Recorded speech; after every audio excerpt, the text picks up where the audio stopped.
Okay. Assalamualaikum dan salam sejahtera Cikgu Azim. Terima kasih kerana sudi untuk menyertai sesi temu bual ini. Jadi sebelum saya menanyakan biodata Cikgu, izinkan saya perkenal diri saya terlebih dahulu. Okay, nama saya Uzai Kemal Hakimi bin Syamsul Hana dan saya berasal dari Pendang, Kedah dan kini sedang melanjutkan pelajaran di IPG Kampus Ilmu Khas. Jadi boleh saya tahu serba sedikit mengenai diri Cikgu? Boleh. Jadinya kenal dulu. Nama diberi Muhammad Nur Azim bin Baba dari Sawang. Saya merupakan fresh graduate from daripada ijazah pendidikan juga, major pendidikan seni visual dan minor bahasa Melayu, dan kini saya mengajar di kawasan Pedalaman 2 SK Postiah Perak, Sungai Siput. Okay. Itu saja. Terima kasih Cikgu. Okey, jadi tujuan saya menemu bual Cikgu adalah untuk mengenal pasti beberapa perkara supaya dapat membantu saya untuk menyelesaikan tugasan 2 EDUP 3113 Psikologi Pembelajaran.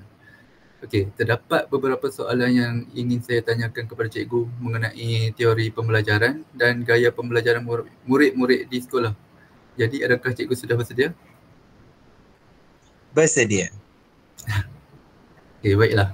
Untuk pengetahuan Cikgu, terdapat beberapa teori pembelajaran yang digunakan oleh guru dalam memastikan kaedah pengajaran mereka efisien kepada murid-murid, dan antaranya adalah teori pembelajaran behavioris, teori pembelajaran kognitif, teori pembelajaran konstruktivis, teori pembelajaran humanistis dan teori pembelajaran masa kini. Okey, jadi berdasarkan teori-teori ini, apakah teori pembelajaran yang digunakan oleh cikgu dalam pengajaran? Okey, terima kasih saudara Zair atas soalan tersebut. Biasanya teori yang saya gunakan antaranya adalah teori kognitif, teori behaviorisme, dan antara yang boleh dikatakan adalah teori sosial juga antara yang biasa saya gunakan. Kalau dalam sesi PDP, antara yang saya rasa yang paling saya selalu guna dalam teorinya adalah teori behavior. Sebab teori behavior ni dia melibatkan kepada tingkah laku. Yang mana tingkah laku ini dia dipengaruhi oleh persekitaran.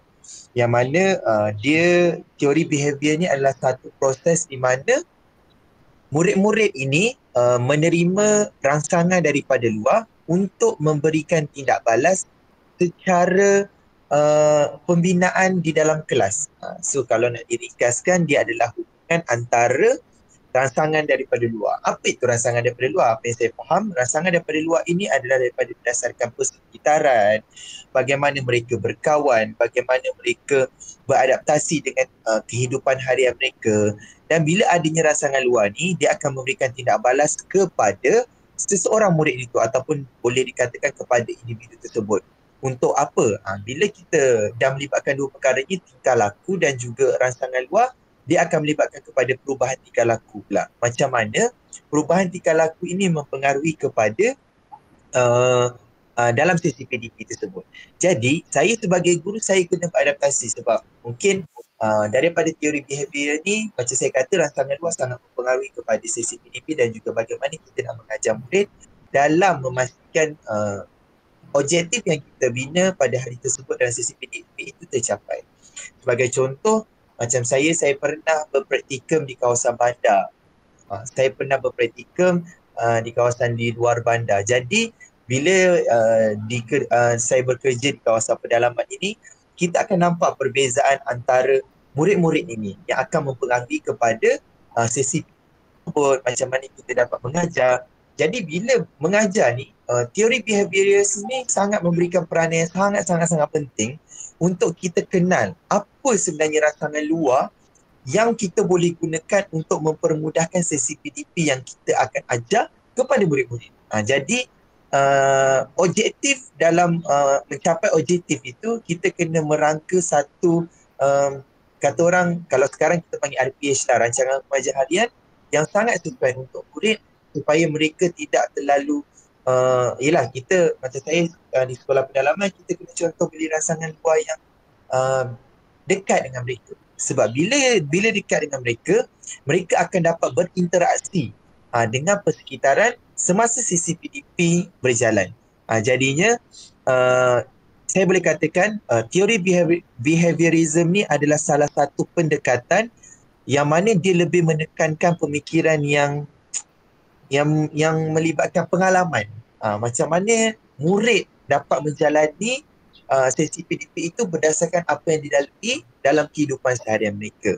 Maknanya kat sini yang saya boleh katakan dia dalam teori behaviorism ni macam mana kita nak menekalkan macam mana the consistency itu untuk murid-murid masa kita belajar dia tak macam yelah macam saya datang daripada kawasan luar bandar dan pernah mengajar di kawasan bandar dan kini ditempatkan di kawasan pedalaman. Macam mana kita sebagai guru beradaptasi untuk memastikan murid itu dapat menakul ataupun dapat menguasai pembelajaran. So kalau selain daripada itu, tadi saya kata ada 3 teori yang saya rasa utama saya gunakan, iaitu yang kedua adalah teori kognitif. Teori kognitif ini, saya fikir teori kognitif ni adalah teori yang teori pemikiran. Maksudnya kita fikir pemikiran murid itu macam mana. Yang mana dia adalah satu proses di mana penstrukturan kognitif murid itu dan macam mana kita nak memastikan objektif ataupun perwakilan minda itu dapat dikekalkan. Maksud saya ataupun diringkaskan lagi, dalam teori kognitif ini, bagaimanakah kita seorang guru dapat mencapai tahap penguasaan murid itu berdasarkan kemampuan mereka. Dalam teori kognitif ni kita boleh nampaklah kalau dalam sesi PDP ni macam saya ajar tahun 2, tahun 5 dan tahun 6. Kalau tahun 2, Kementerian Pendidikan Malaysia telah memperkenalkan plan ataupun pembelajaran terbeza. Pembelajaran terbeza ni kita boleh mengklasifikasikan murid dalam 3 peringkat. Yang pertama tinggi, sederhana dan juga rendah.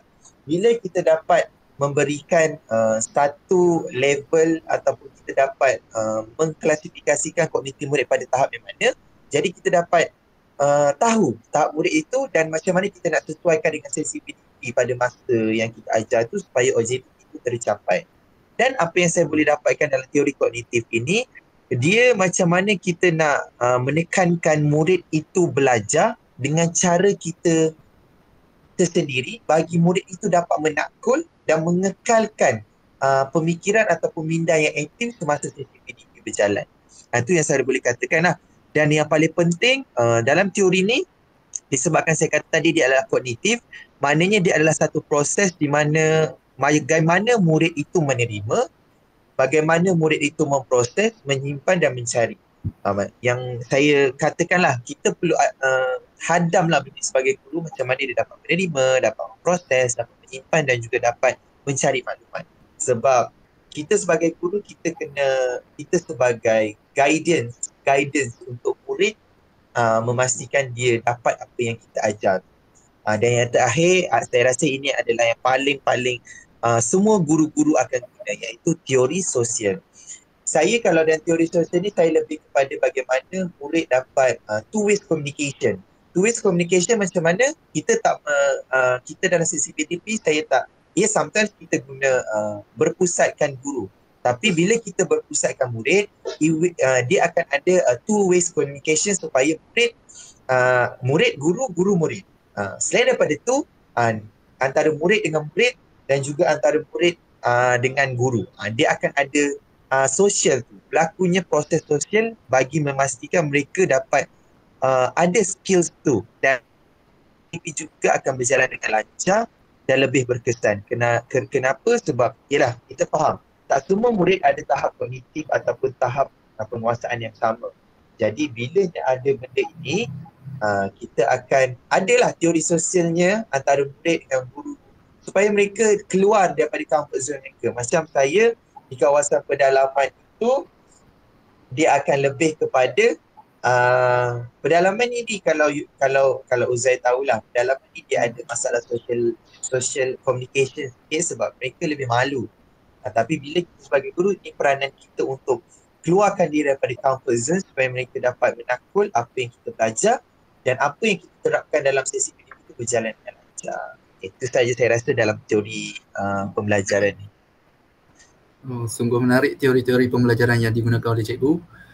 Okay, seterusnya sebagai seorang guru kita juga perlulah mengetahui gaya pembelajaran murid kita, sama ada gaya pembelajaran murid kita itu seperti contohnya macam visual, auditory, kinestetik, aktivis, reflektor, teoris dan atau pragmatis. Okay, dengan itu sudah tentu kita dapat menyelaraskan gaya pembelajaran yang sesuai untuk digunakan sewaktu pengajaran dan pembelajaran di dalam kelas kepada murid-murid. Okay, jadi dalam penelitian cikgu, apakah gaya pembelajaran murid yang terdapat dalam kelas cikgu? Okey, baik, soalan tadi kalau kita tengok adalah lebih kepada gaya pembelajaran, betul? Ya. Okey. So kalau gaya pembelajaran ni yang saya boleh kata macam tadi saudara Uzairi dah sebut, dia agak banyak. Tapi kalau pada saya yang paling diutamakan antaranya adalah 3 pembelajaran yang umum. Maksudnya ini adalah yang wajib. Maksudnya semua orang, semua guru akan gunakan. Yang pertama adalah gaya pembelajaran secara visual. Bila melibatkan visual ni, murid dia akan lebih tertarik dengan sesuatu yang bold, sesuatu yang mereka suka. Sesuatu macam, yelah, kita menggunakan visual. Visual adalah satu jenis yang kita menggunakan panca indera mata untuk melihat, yang mana kita sebagai guru menggunakan bahan bantu pengajar seperti huruf, gambar, gambar rajah, teks ataupun video, yang mana melibatkan mereka tertarik untuk keep on focus apa yang cikgu nak ajar. Kebiasaannya, bila kita melihat kepada gaya pembelajaran ni adalah bagaimana kita, cara untuk kita mengajar budak supaya murid untuk murid, supaya murid keep on focus apa yang sesi PDP itu. So that's why dengan adanya gaya pembelajaran ni, macam saya kata tadi, teori pembelajaran dengan gaya pembelajaran adalah salah satu dua perkara yang berbeza, tapi dia saling berkait untuk kita melengkapkan satu sesi PDP itu. Dan pada saya, teori pembelajaran ini lebih kepada seorang guru, tapi gaya pembelajaran ini lebih bagaimana guru itu mengajar murid untuk mereka dapat apa yang kita ajar. So jadinya pada saya, untuk gaya pembelajaran ni, bila melibatkan visual, semasa dalam kelas tu kita kena menggunakan something yang very very catchy untuk diorang dapat apa yang kita nak ajar. Contoh mungkin dalam topik bahasa Melayu. Sometimes bahasa Melayu ni kuat membosankan because of dia adalah salah satu subjek yang kena menulis. Tapi kita sebagai guru, kita kena find something yang melibatkan visual supaya mereka tertarik. Contoh, kita bermain dengan color, kita bermain dengan gambar, kita bermain dengan teks. Dan teks pun kita tak boleh bermain dengan teks yang terlalu panjang sebab murid ni dia akan cepat bosan. Jadi we need to find something yang simple but dia memberikan kesan kepada murid. So that's why daripada visual itu yang saya boleh katakan the highlight adalah belajar dengan huruf. Huruf pun kita tak boleh terlalu banyak dan dia adalah bold, dan juga gambar ataupun kita gunakan gambar rajah. Dan sekarang if you tahu dia ada mind map. Pendidikan abad ke-21 pun dia ada peta minda dan sebagainya. So kita boleh guna gambar rajah itu sebagai salah satu bahan bantu ajar untuk murid dapat apa yang kita nak ajar. So seterusnya adalah yang paling penting adalah gaya pembelajaran auditori iaitu audio, secara amnya suara lah. Kita sebagai guru sebenarnya kita ada one of the power yang iaitu adalah kita punya suara. Mainan suara kita memerlukan kemahiran pendengaran yang sangat berguna untuk murid. Jadi the power of our voice is very very important untuk memastikan sesi PDP itu berjalan dengan lancar. And then untuk auditory ni juga kita boleh bermain dengan, sekarang kan kita dah ada KPM pun ada memperkenalkan pendigitalan dalam pembelajaran. Jadi bila ada pendigitalan ni, sekarang kita ada AI, artificial intelligence. Kalau kita macam kita tak nak menggunakan suara kita terlalu banyak dan menciptakan dan sebagainya, kita boleh guna AI untuk create PDP menggunakan suara AI. Sekarang suara AI dah banyak dah. Kita boleh gunakan seperti suara chipmunk ke, ataupun suara robot, suara Google ke apa kan, and so on. That kind of the things memberikan satu impact dalam gaya pembelajaran auditori kepada murid. Kerana bila benda ni dijalankan kepada murid, diorang lebih I need to put the focus on this PDP. Nanti dia macam ada suara ni. Selain daripada itu, macam kita tadi ada kata juga teori ada dalam teori pembelajaran behavior, kita kena lihat kepada rangsangan luar. Maksudnya rangsangan luar tu kita lihat kepada persekitaran. Bila kita lihat kepada persekitaran pula, kita kena dekatkanlah apa punya gaya pembelajaran kita, macam gaya pembelajaran auditori tadi, kepada mereka punya pengetahuan sedia ada. Contoh, kita boleh gunakan suara boboiboy, kita boleh gunakan suara upin ipin untuk apa? Sebagai bahan bantu mengajar untuk mereka lebih kuat untuk mengingat daripada segi lebih menarik. So that's why daripada situ bagaimana mereka dapat memperkukuhkan ingatan mereka daripada apa yang mereka suka. So kita sebagai guru ni dalam gaya pembelajaran, we need to find something yang budak akan ingat walaupun benda tu simple, walaupun dia akronim, walaupun dia hanya adalah audio biasa, tapi bila dia melibatkan informatif audio dan interaktif audio, bila dikombainkan interaktif, informatif audio, dia akan memberikan kesan yang sangat mendalam kepada murid untuk mereka ingat. Contoh macam sekarang, ada juga dalam bentuk lagu, macam tahun 2 saya ajar bahasa Melayu ABC dalam bentuk lagu. Nanti mereka akan nyanyi A untuk ayam. Benda tu dia akan nyanyi sampai mereka ingat alfabet tu. So jadinya bila melibatkan audio ni, saya rasa memang sangat penting lah dalam memastikan sistem pendidikan kita dapat berjalan dengan lancar. Dan yang terakhir saya rasa yang akan saya sentuh adalah kinestetik. Mungkin yang lain Huzairi boleh concludekan lagi, cuma daripada saya yang 3 utama ni paling penting dalam saya punya sesi PDP lah. Yang ketiga adalah gaya pembelajaran kinestetik. Kalau kinestetik ni yang saya boleh ingat adalah pergerakan. Bila melibatkan pergerakan ni, kita kena pandai catch attention student dengan mungkin dalam permulaan pelajaran dalam state industri, kita boleh gunakan kinestetik. Macam bagi mereka dance, simple dance ataupun sebagai energetic activity. Contohnya macam mana? Contoh, kita dah nampak dah mood student ni dah down, mood murid dia macam dah bosan ke apa. So kita catch dalam beberapa minit, dalam 4 minit, 5 minit, kita buatkan satu kinestetik activity. Contoh macam saya selalu guna chicken dance, ataupun kita boleh buat something yang melibatkan knees and toe tu. Benda-benda macam tu sangat membantu dalam sesi PDP. Itu untuk energetic macam energetic activity lah, macam CAP. Tapi dalam sesi PDP, kita boleh, macam saya pun ajar sains tahun 5. Dalam ajar sains tahun 5, bab 2 ada belajar tentang manusia. So bila kita belajar tentang manusia, itu adalah tentang diri mereka. Jadi bila melibatkan pergerakan, kita akan bergerak. So bila melibatkan pergerakan, mereka akan ingat. Macam saya akan buat pergerakan sambil mengetahui fungsi ataupun dan sebagainya. Nanti mereka akan, contoh saya akan buat pergerakan, mereka akan tahu fungsi daripada apa yang saya buat tu. So betapa pentingnya gaya pembelajaran kinestetik kepada murid adalah dia akan memperkukuhkan ingatan mereka dengan apa yang mereka ingat dengan pergerakan yang telah mereka buat. So jadinya bila berlakunya perkara sebegini, dia akan meningkatkan lagi tahap keboleh tercapaian terhadap objektif pembelajaran yang telah kita bina. Itulah pada saya antara 3 utama gaya pembelajaran yang saya gunakan dalam sesi saya. Sungguh pelbagai ya gaya pembelajaran murid dalam kelas cikgu.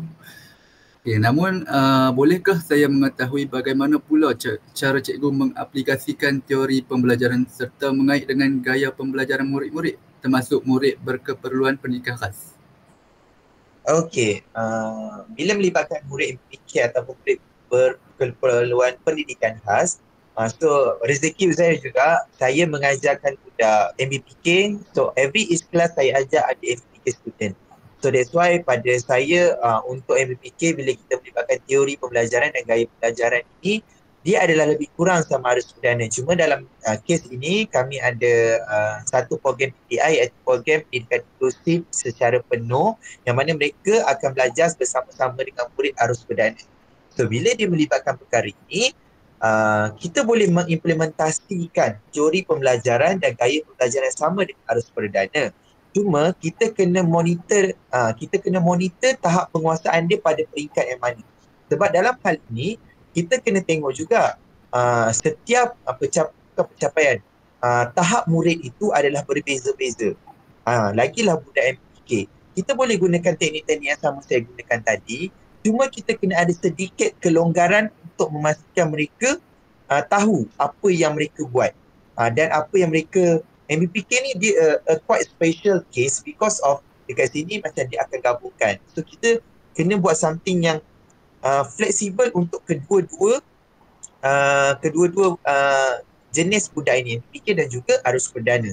So kalau kita melibatkan kepada perkembangan murid ataupun kepada dalam sesi PDP macam mana saya gunakan teori pembelajaran, bagaimana saya kaitkan dengan gaya pembelajaran, it's still same macam saya katakan tadi, kita menggunakan social, kognitif dan juga lain satu adalah behavior.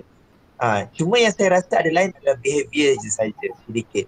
Mereka ni lebih more macam kita tahap malu kita pada 50% tapi dia ada lebih tinggi daripada 70%. Maksudnya tahap malu dia lebih sebab mereka rasa saya macam ni, saya macam ni. Tapi kita sebagai guru, we need to encourage them untuk mereka get involved in the sesi PDP.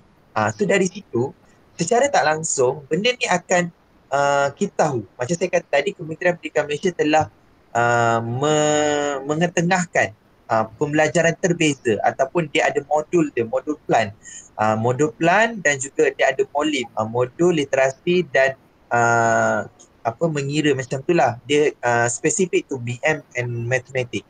So untuk bahasa Melayu, mungkin kita boleh klasifikasikan kalau secara rigid yang kita boleh kaitkan dalam RPH plan ini, dia ada macam saya katakan tadi, awal-awal adalah ada 3 tahap, tinggi, sederhana dan juga rendah.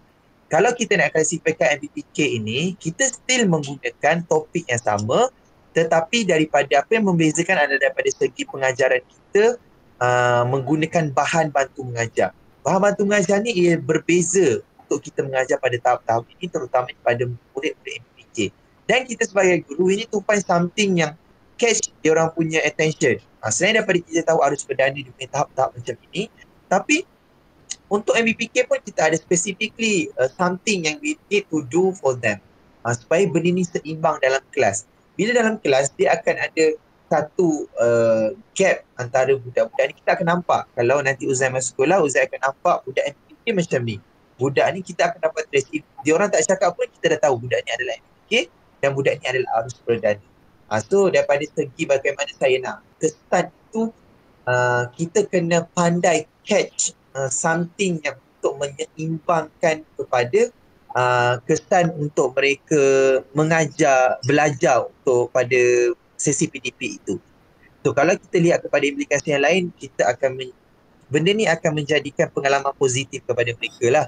Sebab MBPK ni kadang sometimes mereka rasa macam diorang, you know what, diorang akan rasa diorang rasa down, rasa diorang aku MBPK ni tak. Tapi bila kita belajar dengan mengajar benda yang sama, so dia akan bagi pengalaman yang positif, and then benda ni akan berterusan sampai mereka akan membangkitkan tingkah laku yang mana mereka juga akan bersaing secara sihat dengan kawan-kawan mereka seperti di arus perdana. Dan pada saya, untuk sebagai seorang guru, kita tak boleh nak membanding bezakan di dalam kelas tu. Kita tahu budak ini dia punya stage kat mana, tapi kita tak boleh nak sekarang problem adalah favoritism. Favoritism ni kita ada murid favourite kita. Dan tu je budaknya tu je tak boleh. So daripada sebagai seorang guru, implikasinya juga kita perlu menggunakan pelbagai rangsangan yang bagus untuk mewujudkan kesan pembelajaran yang positif bagi murid-murid.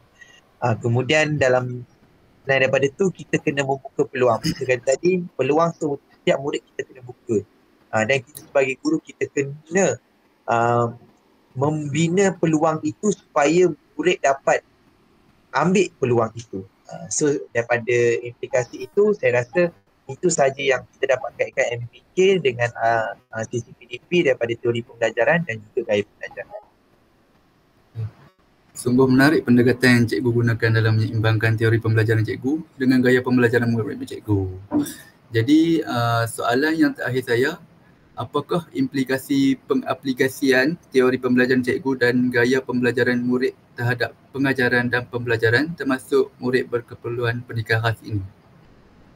Okey, kalau kita lihat kepada macam saya kata tadi, kita ada banyak teori, betul. So bila teori ini dia lebih kepada bagaimana dia memberikan gambaran yang lebih berbeza sedikit, sebab bila kita melibat implikasi dia lebih kepada kesan. Macam mana kita create the situation in the class, macam mana sesi PDP itu berjalan, bagaimana suasana bilik darjah itu yang kita create. Dan kita sebagai seorang guru ni, masalah pembelajaran kat sekolah saya ni lebih kepada masalah pembelajaran lah. Masalah MBPK tu masalah pembelajaran. So bila kita melibatkan masalah pembelajaran ni, dia lebih kepada kita kena melihat kepada bahan-bahan yang kita gunakan. The technology, bagaimana kesan, dan juga bila kita melibatkan aplikasi, kita sebagai guru kita akan nampak macam mana kita nak meningkatkan tahap produktiviti di dalam kelas itu lebih kepada bagaimana kita nak tuju berdasarkan ketercapaian dalam objektif yang kita bina. So pada saya implikasi ini adalah guru dan juga murid perlu selaras dengan apa yang kita hendak ajar supaya mereka selaraslah supaya dapat membina satu suasana bilik darjah yang sangat positif dan akan memberikan kesan pengubahsuaian yang lebih baik. Sebab MBPK, macam saya kata tadi, MBPK bergabung dengan arus perdana, kita kena pandai. Dan secara tak langsung, guru dan murid juga dapat kerjasama dan interaksi yang baik melalui tools communication yang kita terapkan dalam kelas. Yelah, kita macam saya kata tadi, teori pembelajaran ni banyak di sosial. Bila dah sosial ni, melalui sosial, kita boleh buat melalui kinestetik, gaya pembelajaran kinestetik. Dengan melalui gaya pembelajaran kinestetik, kita secara tak langsung dapat mempertingkatkan lagi dalam teori sosial. Bila teori sosial pula, dia akan meningkatkan two-way communication sebab dia, kau buat macam ni, kau buat macam ni, kena buat macam ni, kena buat macam ni. Dia akan ada satu dialog antara mereka yang melibatkan ada two-way communication. Rather than that, kita sebagai seorang guru pun kita akan keep kata orang approach student supaya mereka dapat kata orang benda ini akan menjadi selaras untuk mempertingkatkan lagi langkah-langkah aktiviti yang terjadi, yang berlaku di dalam kelas itu. Jadinya kalau saya kata lebih penggunaan BBM juga kita akan nampak kesan penggunaan BBM dan aplikasi daripada teori dan gaya pembelajaran untuk mengajar budak melalui BBM tu. Macam sekarang macam saya ada sebut juga tadi, pendigitalan kita kena terapkan juga. Bagaimana TMK itu memberi kesan kepada sesi PDP. You can see that bila you guys dapat mengajar nanti dia akan nampak yang macam budak ni tertarik dengan benda-benda macam ni. Bila adanya kesan macam ni, TMK itu sangat penting supaya mereka dapat menakul apa yang dia dan nama pun bahan bantu mengajar, murid akan terbantu dengan bahan yang kita gunakan. Dia lain pula dengan alat bantu mengajar. Alat bantu mengajar ni macam ABM, dia lebih kepada gadget. Macam saya selalu gunakan tab, selalu gunakan smart TV, selalu gunakan phone juga dan laptop. So jadi alat bantu mengajar dan BBM ni sangat bermainkan peranan yang penting supaya mereka dapat menakul apa yang mereka belajar. Dan secara tak langsung juga bila kita melibatkan kepada implikasi ini, dia akan meningkatkan lagi produktiviti dan juga bagaimana objektif pembelajaran dapat dicapai secara holistik supaya mereka dapat melihat secara amnya bagaimana satu pelajaran ini dan satu pelajaran lain dapat dikaitkan antara satu sama lain. So pada saya itulah. Dan last kali adalah bagaimana kita sebagai seorang guru mengimplementasikan peneguhan positif dan juga peneguhan negatif dalam sesi PDP kita. Apa yang dimaksudkan dengan peneguhan positif adalah kita memberikan pujian kepada murid tanpa ada favoritism tu. Bila kita ada favoritism tu, dia sangat susah. Peneguhan positif kita kena secara keseluruhan. Maksudnya kita, contoh kalau budak tu bagus, kita puji. Jangan budak ni bagus tapi disebabkan dia bukan favoritism kita tak puji dia. Kita tak boleh macam tu. Sebagai guru kita tak ada pilih kasih, tak ada favoritism tu tak ada. Dan peneguhan negatif juga bagus bergantung kepada keadaan. Jangan sampai kita membantutkan lagi semangat budak melalui peneguhan negatif, tapi kita akan ambil satu inisiatif untuk memastikan budak tu lebih berjurus kepada bagaimana mereka tertegur dengan apa yang mereka buat itu adalah salah. Biasanya peneguhan negatif ni bila mereka buat kesilapan dan sebagainya, kita akan gunakan peneguhan negatif lah. Itu pada saya. Dan saya rasa itu untuk implikasi dalam teori pembelajaran dan juga gaya pembelajaran merangkumi MBPK dan arus perdana. Okey, jadi dengan berakhirnya jawapan cikgu tadi, maka berakhirlah sesi temu bual kita. Sekali lagi saya ingin mengucapkan ribuan terima kasih kepada cikgu kerana sudi menyertai sesi temu bual ini. Saya harap dengan jawapan yang diberikan oleh cikgu dapat membantu saya sedikit sebanyak dalam menyiapkan tugasan ini. Jadi sekian, terima kasih. Sama-sama.